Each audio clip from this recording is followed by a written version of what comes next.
So hi hello everyone, welcome back to my channel. This is Priya.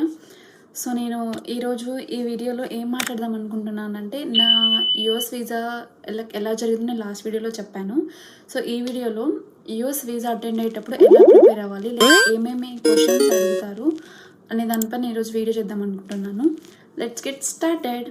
So మోస్ట్గా ఎక్కువ రిపీటెడ్గా అడిగే questions ఏంటో నేను చెప్తాను. సో లైక్ నన్ను అడిగినవి, నేను అక్కడ ఉన్నప్పుడు నేను చూసిన లైన్లో ఉన్నప్పుడు చూసిన లైక్ వాళ్ళని వేరే వాళ్ళని అడిగే క్వశ్చన్స్ అవన్నీ నేను కొన్ని చూసిన కొంచెం అర్థమైంది ఇలా అడుగుతారు అని చెప్పేసి. లైక్ ఎగ్జాక్ట్లీ ఇలానే అడుగుతారని ఏమి ఉండదు, కాకపోతే ఖచ్చితంగా అయితే ఇలాంటి క్వశ్చన్స్ అయితే వస్తాయి. సో మీకు హెల్ప్ఫుల్ అవుతుంది. సో ఫస్ట్ క్వశ్చన్ వచ్చేసి, వై దిస్ యూనివర్సిటీ? మీరు ఎప్పుడైనా ఏదైనా యూనివర్సిటీకి అప్లై చేసేటప్పుడు మీరు అందులో యాక్సెప్టెన్స్ వచ్చిన తర్వాత మీరు ఆ యూనివర్సిటీకి వెళ్దామనుకున్నప్పుడు మీరు ఆ యూనివర్సిటీ గురించి ఎవ్రీథింగ్ ర్యాంకింగ్ నుంచి లైక్ ఎన్ని స్క్వేర్ ఫీట్లో కట్టారు కూడా అంత అంత బాగా మంచిగా ఆ యూనివర్సిటీ గురించి మీరు రీసెర్చ్ చేయాలి. ఫస్ట్ మంచిగా రీసెర్చ్ చేసిన తర్వాత దాని ర్యాంకింగ్ ఏంటి, దాని యూనివర్సిటీ ఫీజు ఏంటి, అసలు అందులో లైక్ వాళ్ళు ప్రొవైడ్ చేసే ఫెసిలిటీస్ ఏంటి, లైక్ ఇన్ కేస్ మీరు ఆన్ క్యాంపస్ ఉంటే మీకు ఆన్ క్యాంపస్లో మీరు అకామిడేషన్ ఉంటే మీకు ఏం ఫెసిలిటీస్ ఉంటాయి, లైక్ వాళ్ళు జిమ్ ప్రొవైడ్ చేస్తున్నారా, వాట్ టైప్ ఆఫ్ స్పోర్ట్స్. నేను ఈ స్పోర్ట్స్ కూడా చూసి ఇన్స్పైర్ అయ్యాను, లైక్ యూనివర్సిటీ ఇది చూస్ చేసుకున్నాను, ర్యాంకింగ్ దాన్ని బట్టి చూస్ చేసుకున్నాను, లైక్ మెనీ రీజన్స్ చెప్పచ్చు మీరు. కాకపోతే లైక్ పిన్ టు పిన్ మీరు యూనివర్సిటీ గురించి తెలుసుకోవాలి. అది why this university. And then next question like మోస్ట్గా ఏది అడుగుతారు, వై దిస్ కోర్స్. ఇంకోటి ఏంటంటే, మీరు ఇప్పుడు తీసుకోబోయే కోర్స్ మీ బ్యాచిలర్స్ ఎలా రిలేటెడ్ అయి ఉంటుంది, అది మోస్ట్లీ ఇంపార్టెంట్ అనమాట. చాలామంది బ్యాచిలర్స్ సైన్స్ కోర్స్ చేసి వాళ్ళు యూఎస్కి మాస్టర్స్కి చేసేటప్పుడు వాళ్ళు కొంచెం డిఫరెంట్గా లైక్ ఐటీ సైడ్ చేసుకుంటే అది కొంచెం వీసా అవ్వడం అలాంటి టైంలో కష్టమే. కాకపోతే అవుతుంది. మీరు ఎగ్జాక్ట్గా రీజన్స్ చెప్పాలి, మీరు రిలేట్ చేయాలి. లైక్ మీరు ఇన్ కేస్ వేరే కోర్సెస్ బ్యాచిలర్లో తీసుకున్న కోర్సు అండ్ మాస్టర్స్లో చేసే కోర్స్ సంబంధం లేకపోతే unit to be so specific ఎందుకు తీసుకుంటున్నావు.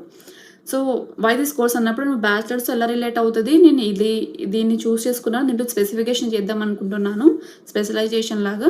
సో నాకు ఫ్యూచర్లో ఇలాంటి జాబ్ ఆపర్చునిటీస్ ఉంటాయి, నువ్వు ఈ మాస్టర్స్ అయిపోయిన తర్వాత 5 yearsలో నువ్వు నేను ఎక్కడ చూసుకుంటావు. సేమ్ మనం జాబ్స్కి ప్రిపేర్ అవుతామా, సేమ్ క్వశ్చన్స్ ఉంటాయి. కాకపోతే మనం కంట్రీ మారుతున్నాం కాబట్టి కొంచెం ఆ కంట్రీ గురించి మనం వెళ్ళే యూనివర్సిటీ గురించి ఎక్కువ తెలుసుకోవాల్సి ఉంటుంది. అదొకటి. వై దిస్ కోర్స్ ఒకటి.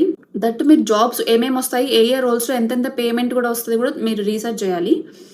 అదొకటి. అండ్ దెన్ లైక్ ఎవరు ఫైనాన్షియల్గా ఫండ్ చేస్తున్నారు, ఫైనాన్షియల్గా మీరు ఎవరు ఫండ్ చేస్తున్నారు, మీకు లోన్ ఉందా, మీ పేరెంట్స్ ఫండ్ చేస్తున్నారా, మీకు అసెట్స్ ఉన్నాయా, మీ డాక్యుమెంట్స్ ఏమైనా ఫైనాన్షియల్ డాక్యుమెంట్స్ ఉన్నాయా, అవన్నీ క్లియర్గా మీరు ఫైనాన్షియల్ డాక్యుమెంట్స్లో ఎంతెంత అమౌంట్ మీరు చూపిస్తున్నట్టు చెప్తున్నారు, పెన్ టు పెన్ మీరు డాలర్స్లో కన్వర్ట్ చేసుకొని ఆయన క్వశ్చన్ చేసినప్పుడు మేము డాలర్స్లో చెప్పేలాగా ఉండాలి, ఐఎన్ఆర్లో కూడా కంపేర్ చేసి చెప్పేలాగా ఉండాలి.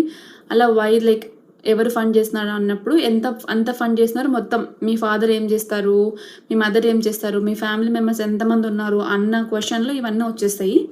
ఫినాన్షియల్ డాక్యుమెంట్స్ గురించి మాట్లాడేటప్పుడు మీ ఫాదర్ ఏం చేస్తారు, ఇన్ కేస్ ఇప్పుడు నేను ఇంత అమౌంట్ చూపిస్తున్నాను, నాకు ఇంత అమౌంట్ ఉంది, నాకు ఇంత లోన్ వచ్చింది అన్నప్పుడు వాళ్ళు క్వశ్చన్ చేస్తారు.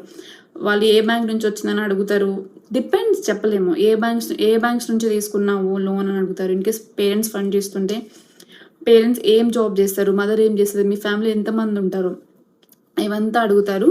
దాని తర్వాత ఇంకొన్ని క్వశ్చన్స్ ఏం అడగచ్చు అంటే, మీరు లైక్ మీకు నియర్ బై యూనివర్సిటీ దగ్గర నియర్ బై ఏమైనా ప్లేసెస్ తెలుసా, ఏమైనా టూరిస్ట్ స్పాట్స్ ఉన్నాయా, ఎందుకు ఈ కంట్రీనే చూస్ చేసుకున్నావు అన్నప్పుడు మీరు కొంచెం యూనివర్సిటీ చుట్టుపక్కల ఉన్న వాటి కూడా ఏదైనా టూరిస్ట్ ఏరియాస్ ఉన్నప్పుడు, లైక్ ఏదైనా అట్రాక్టివ్ ప్లేసెస్ ఉన్నప్పుడు మీరు ఎక్స్ప్లోర్ చేయాలని ఉంటుంది కదా ఎవరికైనా. లైక్ అట్లాంటివి కొంచెం రీసెర్చ్ చేసి చుట్టుపక్కల ఇంత ఇవి ఇలా ఉన్నాయి, నాకు అవి కూడా అట్రాక్ట్ అవుతున్నాయి, నేను దాని ఒక రీజన్ వల్ల కూడా నేను ఈ లొకేషన్ చూస్ చేసుకున్నాను యూనివర్సిటీకి అని మీరు చెప్పగలిగేలా ఉండాలి.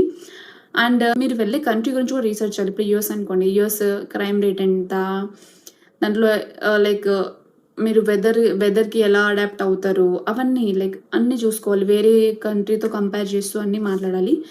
So there are like high chances of approving visa.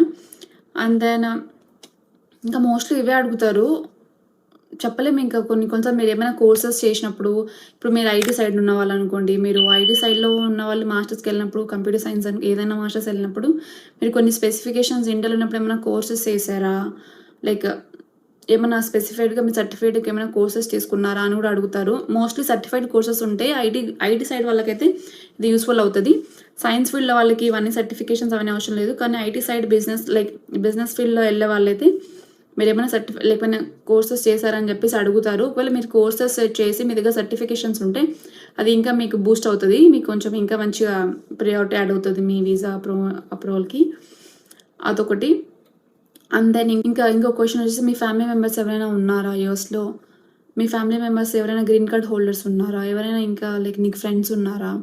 ఇవి కూడా అడుగుతారు. మీరు కొంచెం కేర్‌ఫుల్‌గా చూసుకోవాలి. ఇంకొకటి అకామిడేషన్ గురించి కూడా అడుగుతారు. మీకేమైనా అకామిడేషన్ దొరికిందా?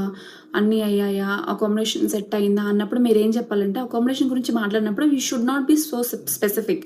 ఎందుకంటే మనకి వీసా ఇంకా అప్రూవ్ అవ్వలేదు. We can reply that like once నా వీసా అప్రూవల్ అవుతే నేను అకామిడేషన్ సెర్చ్ చేయడం స్టార్ట్ చేస్తానని మేము దాని గురించి చెప్పొచ్చు. సో ఇంగా మీరు వెళ్ళే కాలేజ్ దగ్గరలో ఎంత దగ్గరలో అకామిడేషన్ ఇన్‌కేస్ మీకు అకామిడేషన్ ఇమిగ్రేషన్‌లో పనికొస్తది ఈ క్వెషన్. సో అకామిడేషన్ గురించి అడిగినప్పుడు మీరు యూనివర్సిటీకి దగ్గరలో లైక్ 30-35 మినిట్స్ జర్నీ చేసే డిస్టెన్స్‌లో ఉన్నట్లో మీరు అకామిడేషన్ తీసుకుంటేనే చాలా బెస్ట్. ఇమిగ్రేషన్‌లో చాలా వరకు అవుతది. సో ఇది ఈజీ కూడా అవుతది. ఆ రేడియస్‌లో మీరు దగ్గరలో యూనివర్సిటీ దగ్గరలో మీరు మోస్ట్‌లీ అకామిడేషన్ తీసుకొని ట్రై చేయండి. ఎందుకంటే మీకు దూరం ఉంటే లైక్ మీకు ఎక్స్‌పెన్సెసే సరిపోతాయి. అక్కడి నుంచి ఇక్కడికి, ఇక్కడి నుంచి అక్కడికి రావడానికి. సో అందుకు వాళ్ళు కూడా ప్రిఫర్ చేస్తారు. యూనివర్సిటీ దగ్గరలో ఉంటేనే బెటర్. అది కూడా ఒకటి అడుగుతారు. అంతే నాకు తెలిసి ఇంతకంటే ఇంకేం అడగరు. సో లైక్ కోర్స్ గురించి మాట్లాడము, కాలేజ్ గురించి మాట్లాడము, అకామిడేషన్ గురించి మాట్లాడము, వై దిస్ కంట్రీ గురించి మాట్లాడము. ఇంకా కోర్సెస్ ఏవైనా సర్టిఫైడ్ కోర్సెస్ చేసుంటే అవి కూడా ప్రొవైడ్ చేయొచ్చు. మీ లోన్ గురించి మాట్లాడొచ్చు. ఇంకా ఫైనాన్షియల్ డాక్యుమెంట్స్ ఇంకొకటి ప్రీవియస్ ఎక్స్‌పీరియన్స్. మీకేమైనా ప్రీవియస్ ఎక్స్‌పీరియన్స్ ఉందా? ఇప్పుడు ప్రీవియస్ ఎక్స్‌పీరియన్స్ కూడా రిలేట్ చేస్తారు వాళ్ళు. ఇప్పుడు నేను సైన్స్ స్టూడెంట్‌ని. నేను నాకు 1.5 ఇయర్ నాకు ఎక్స్‌పీరియన్స్ ఉంది. అది సైన్స్ ఫీల్డ్‌లోనే ఉండాలి. మోస్ట్‌లీ వాళ్ళు సైన్స్ ఫీల్డ్‌లో ఉంటేనే కన్సిడర్ చేస్తారు. ఎందుకంటే ఇప్పుడు నేను చేసింది సైన్స్ బ్యాచిలర్స్ ఒకటి చేసి నేను ఏదో లైక్ కాల్ సెంటర్‌లో పని చేయడము, లేకపోతే లైక్ సేల్స్‌లో పని చేయడము. It's like doesn't relate even. So వాళ్ళు కూడా అప్పుడు వాళ్ళు అలా కొంచెం క్వెషన్ చేస్తారు.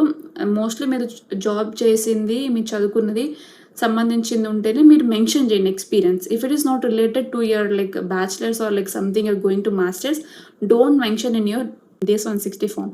ఎందుకంటే డేస్ 160 ఫార్మ్‌లో మీరు ఎక్స్‌పీరియన్స్ మెన్షన్ చేసినప్పుడు దే విల్ క్వెషన్ యూ. అది ఏం కంపెనీ, ఏంటి, ఎలా జాబ్ వచ్చింది, ఏంటి, ఏం వర్క్ చేస్తావు, రెస్పాన్సిబిలిటీస్ ఏంటి అని అడుగుతారు. అలాంటప్పుడు కొంచెం కష్టమవుతది. అది మీకు రిలేటెడ్ ఉంటేనే మీరు మోస్ట్‌లీ అది మెన్షన్ చేయడానికి ట్రై చేయండి. ఇంకొకటి నీకు ఫ్యూచర్‌లో ఈ మాస్టర్ చేసిన తర్వాత జాబ్ వస్తే నీకు ఎలాంటి రోల్స్‌లో ఎలాంటి రెస్పాన్సిబిలిటీస్ ఉంటాయి, అవన్నీ తెలుసుకోవాలి మనము. Like everything. అంతకు మించి మోస్ట్‌లీ ఏమి అడగరు. ఈ ఫ్యూ క్వెషన్స్ నేను డిస్క్రిప్షన్‌లో క్వెషన్స్ నీట్‌గా మెన్షన్ చేస్తాను.